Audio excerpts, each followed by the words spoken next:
name is Lee, and this is my story. I grew up in church. My great-grandfather built like half of the church that we grew up in, so it was definitely some strong roots there. I stuck with that for quite a while, was very involved with youth and the youth trips there. But then after that, at some point, I kind of lost my way. I guess you could say it was high school. I didn't want to follow the rules. And that's kind of the way I felt like I was raised in the church. If you do this, then God's gonna frown upon you, or somebody in the church might say something about you. That's not the way that I wanted to live, so I wasn't so much for those rules, and that's, I think, what encouraged my defiant stage. I tried really hard to fit in. I didn't want to be like the outcast or that kid who followed all the rules and nobody could have fun around.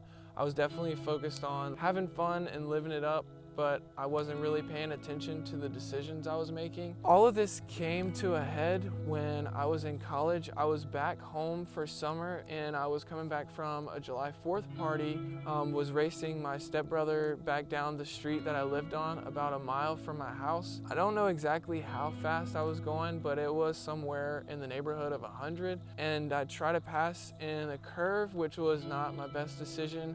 I lost control of the vehicle and slid off the road into a ditch culvert. And once I hit that, I kind of flipped, did a full circle in the air and landed straight down on my wheels. And that's when it broke my back. In fact, the vertebrae that I broke was one vertebrae away from being paralyzed. Kept rolling until I was stopped by a tree. I never knocked out during the whole accident, which was strange because going that fast you would think that was something that would definitely happen. But I think there was something that I needed to see that God was keeping me awake and alert for. To know I hit on the driver's side and then see the pictures of the accident afterwards and see that the driver's door was completely unaffected and untouched, I knew that there was a guardian angel watching out for me. Going down that road led to temporary fun, but unfortunately it didn't lead to pure happiness. All those other things are temporary. I felt satisfied for the time being, but as soon as I would come down off that high, it was back to the same old, and it was sad.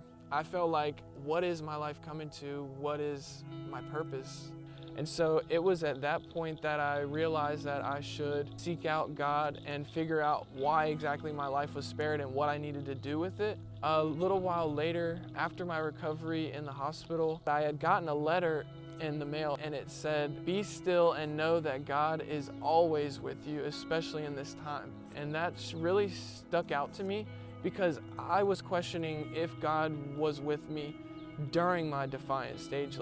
Did God really stick around through that? I realized when I got that God was still there and God was definitely trying to tell me something. So I wanted to find out more about what that was. And I came to the realization that when I asked for a sign to know who God was, that wreck was not at all what I was thinking that I would get, but it was definitely the sign that I needed. It was a wake-up call and knowing that I can't live like this forever. It won't last. I asked God, do I need to figure out the answers to these questions? At that time, I was passing by a horse pasture, and the horse was literally going like this in the field, and it was probably the funniest sign that God has ever given me in my life. I don't know if everybody believes that God is serious all the time, but God relates to us in the way that we receive it.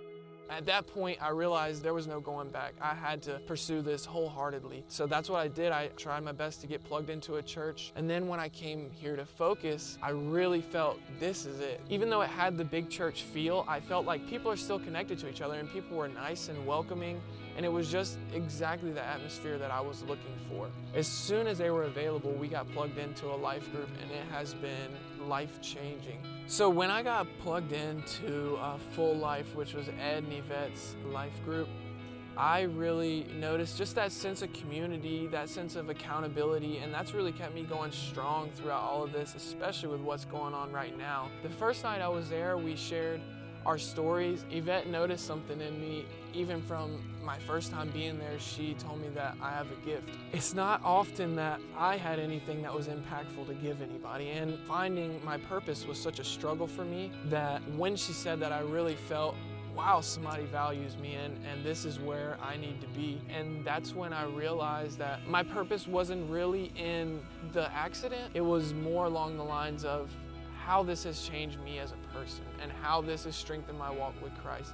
And once I was telling my story, my testimony to others, I realized it actually had some power to it. What I was saying was really resonating with people. There's power in just sharing your story with others and also hearing their story as well, and just knowing how God touched them, and to know that God can do many things. It's kind of like that Lecrae song, Take Me As I Am. He said, I thought I had to clean up my life first, get my sins together, but it turns out Christ changed me. That's exactly what happened to me. I mean, there was a lot of stuff that I'm still working through now. It's something that I couldn't change on my own, but I needed God's help, so I had to come to God first. I had it all backwards. Now that I have, I feel like He's affecting every part of my life and changing it for the better.